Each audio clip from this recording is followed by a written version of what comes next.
This is part 4 of our video series on the comma.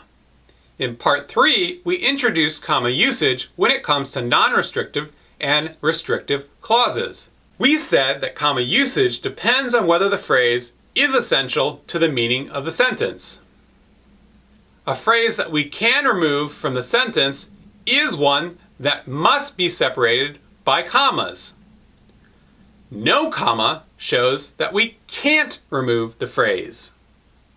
Let's do another pair of examples. My aunt, Barbara, is visiting for Thanksgiving.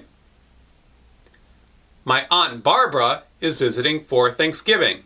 Both of these sentences are grammatically correct.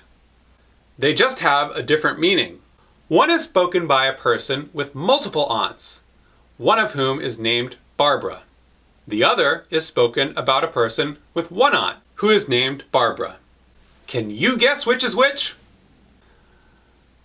The sentence that reads, my aunt, Barbara, is visiting for Thanksgiving, is spoken by a person with one aunt. If we remove the words separated by the commas, the meaning does not change. We still know that the speaker is talking about Barbara, because the speaker has no other aunts. By contrast, the second sentence describes someone with multiple aunts, one of whom is named Barbara.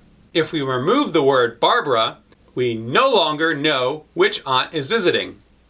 Therefore, we must not put commas around the word. Subscribe to Colburn Classroom and be on the lookout for new videos.